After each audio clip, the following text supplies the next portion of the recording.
സ്വദേശി മാർട്ടിൻ. നടിയുടെ മുൻ ഡ്രൈവർ പൾസർ സുനി എന്ന സുനിൽകുമാർ മുഖ്യപ്രതിയെന്ന് നെടുമ്പാശ്ശേരി പോലീസ്. കാറിൽ അതിക്രമിച്ചു കയറിയ സംഘം നടിയെ ഉപദ്രവിക്കാനും അപമാനിക്കാനും ശ്രമിച്ചതായി പരാതി. അപകീർത്തികരമായ വിധത്തിൽ ചിത്രങ്ങളെടുക്കാൻ ശ്രമം നടന്നതായി സൂചന. നടിയെ ബ്ലാക്ക്മെയിൽ ചെയ്ത് പണം തട്ടുകയായിരുന്നു സംഘത്തിന്റെ ഉദ്ദേശ്യമെന്ന് പോലീസ് വെളിപ്പെടുത്തൽ.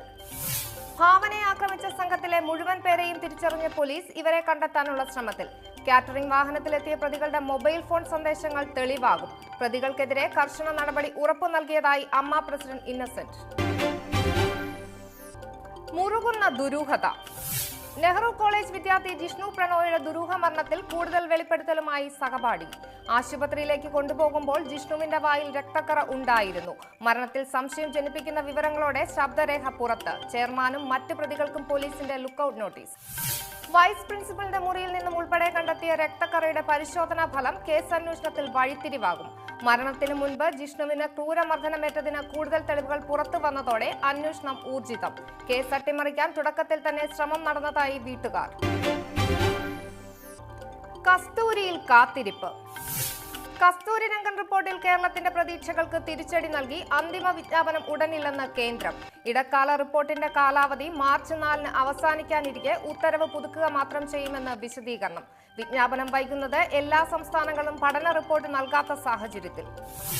കേരളത്തിന് മാത്രമായി അന്തിമ വിജ്ഞാപനം പുറപ്പെടുവിക്കാമെന്ന ഹരിത ട്രൈബ്യൂണൽ നിർദ്ദേശത്തോട് മുഖം തിരിച്ച് കേന്ദ്ര സർക്കാർ.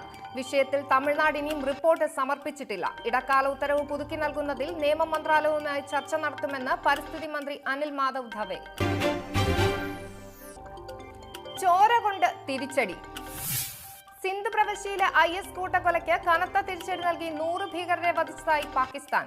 അഫ്ഗാനിസ്ഥാനിൽ ഒളിവിൽ കഴിയുന്ന 76 ഭീകരരുടെ പട്ടിക പാക് സൈന്യം അഫ്ഗാൻ അധികൃതർക്ക് കൈമാറി. അതിർത്തി അടച്ചും ചരക്ക് നീക്കം നിർത്തിവെച്ചും അഫ്ഗാനിസ്ഥാനെതിരെ പാക് പടയൊരുക്കം.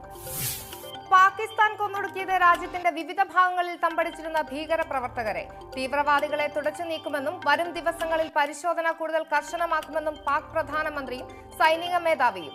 ആക്രമണം വ്യാപിപ്പിക്കാൻ പദ്ധതിയുമായി ഇസ്ലാമിക് സ്റ്റേറ്റ്. സിന്ധ് പ്രവിശ്യയിലെ സൂഫി ദർഗയിൽ വ്യാഴാഴ്ച രാത്രിയുണ്ടായ ചാവേർ സ്ഫോടനത്തിൽ കൊല്ലപ്പെട്ടത് 100ഓളം പേർ.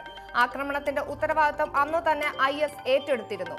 പാകിസ്ഥാനും അഫ്ഗാനിസ്ഥാനും ഇടയിലെ സംഘർഷ സാഹചര്യം ഉറ്റുനോക്കി ഐക്യരാഷ്ട്ര സംഘടന. Chemmanur International Jewellers Kaumudi headlines presented by NCDC സമാപിക്കുന്നു. അടുത്ത ഹെഡ്ലൈൻസ് 1 മണിക്കൂറിന് ശേഷം. നമസ്കാരം.